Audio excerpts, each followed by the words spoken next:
السلام علیکم ورحمۃ اللہ وبرکاتہ۔ اچھا، ہم نے اس کو جو اردو پڑھنا شروع کیا تھا، تو اس میں جو بنیادی چیزیں ہیں، جب آپ اس کی پریکٹس کرنا شروع کر دیتے ہیں نا، تو آپ کی اردو بہتر ہو جاتی ہے۔ اور ہم نے یہ چیلنج دیا ہوا ہے کہ انشاءاللہ ہماری ان کلاسز کے ذریعے آپ کا بچہ 6 ماہ میں اردو لکھنا پڑھنا سیکھ لے گا۔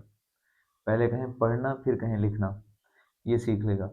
اچھا، آج جو ہماری اگلی کلاس تھی، اس میں ہم نے حروف اور ان کے سرے بتائے ہیں، اور پھر ہم نے اس کو ان حروف کو جو حروف کے سرے ہیں ان کے ساتھ ہم نے الف لگانا ہے، تو اس کی شکل کیسے بننی ہے دیکھیں۔ حروف اور ان کے سرے، تو اس میں جو سیکھنے والی بات ہے، اب جیسے بے ہے، تو بے کا ہم نے بنایا سرا، یہ اس کی شکل ہے۔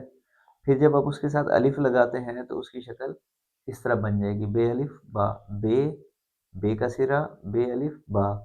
تو اس طرح پے، تے، ٹے، سے، صرف ان میں جو فرق ہے وہ نقطوں کا آ جائے گا، ٹھیک ہے۔ پھر اس کے بعد آ جائیں جیم پر۔ اچھا، اسی طرح جیم، چے، ہے، خے، تو شکل ایک جیسی ہوگی، صرف نقطوں کا فرق آ جائے گا۔ جیم، جیم کا سرا، جیم الف جا، سین، سین کا سرا، سین الف سا۔ اچھا، شین اس کے ساتھ لگائیں گے تو بھی اسی طرح آ جائے گا۔ اچھا، یہ میں وہ حروف بتا رہا ہوں جن کے سرے بنتے ہیں، اور جب ہم ان کو الف کے ساتھ لگاتے ہیں تو ان کی شکل تبدیل ہو جاتی ہے۔ کچھ حروف ایسے ہیں جن کی شکل تبدیل نہیں ہوتی، جیسے دال ہے، رے ہے، زال ہے، ڑے ہے۔ اچھا، اور اس طرح مزید ہم آگے کرتے چلے جائیں گے۔ اچھا، پھر اس کے بعد سین کی جگہ شین لگا دیں گے، خالی نقطوں کا فرق ہوگا، تو شکل ایسے بنے گی، صرف نقطے اوپر آ جائیں گے۔ پھر اس طرح سواد ہے، سواد، سواد کا سرا ایسے بنے گا، سواد الف سا۔ عین، عین کا سرا، عین الف آ۔ فے، فے کا سرا، فے الف فا۔ کاف، کاف کا سرا، کاف الف کا۔ اچھا، اس طرح گاف اگر لے کے آئیں گے تو دو ڈنڈی لگا دیں گے، اس میں آپ ڈنڈیاں دو لگ گئی ہیں، تو اس میں آپ کو گاف الف گا ہو جائے گا، ایک ڈنڈی کا یہاں اضافہ ہو جائے گا، تو گاف الف گا۔ لام، لام کا سرا، لام الف لا۔ میم، میم کا سرا، میم الف ما۔ نون، نون کا سرا، نون الف نا۔ یہ کا سرا، یہ الف یا۔ اچھا، دو چشمی ہے، پھر اگر بے کے ساتھ دو چشمی ہے لگائیں گے تو اس کی آواز بنے گی بھے۔ جیم کے ساتھ دو چشمی ہے لگائیں گے تو آواز آئے گی جھے۔ دال کے ساتھ دو چشمی لگائیں گے ہے تو بنے گی دھے، اور کاف کے ساتھ لگائیں گے دو چشمی ہے تو بنے گا کھے۔ تو اس طرح گاف کے ساتھ کریں گے تو گھے بن جائے گا، ٹھیک ہے۔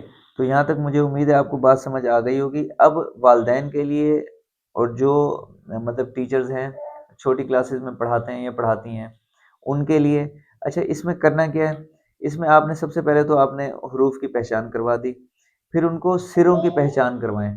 اس کے بعد آپ اس کی یہ پہچان کروائیں کہ آپ نے اگر بے کے ساتھ سرے کے ساتھ الف لگایا تو اس کی شکل یہ اس طرح سے بنے گی، بے الف با۔ تو یہ آپ اس کو سمجھانے کے بعد دو دو تین تین حروف کی، چار چار حروف کی املا لینا شروع کر دیں۔ اس میں آپ جتنی زیادہ املا لیں گے آپ کا بچہ اتنا زیادہ سیکھتا چلا جائے گا۔ انشاءاللہ مجھے امید ہے کہ آپ کو یہ ویڈیو پسند آئی ہوگی۔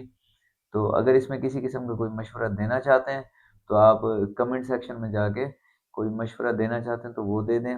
اگر کوئی تصحیح کرنی ہے تو وہ کر سکتے ہیں، اگر کوئی اعتراض ہے تو بھی کر سکتے ہیں، تو انشاءاللہ ہم کوشش کریں گے کہ آپ کو اس کا بہترین جواب دے سکیں۔ آپ کے اور ہمارے مشورے سے معاملات جو ہے نا وہ اچھے چلتے رہیں گے، کلاسز بھی بہترین چلتی رہیں گی۔ تو مجھے امید ہے انشاءاللہ آپ اپنی رائے کا اظہار ضرور کریں گے۔ بہت شکریہ۔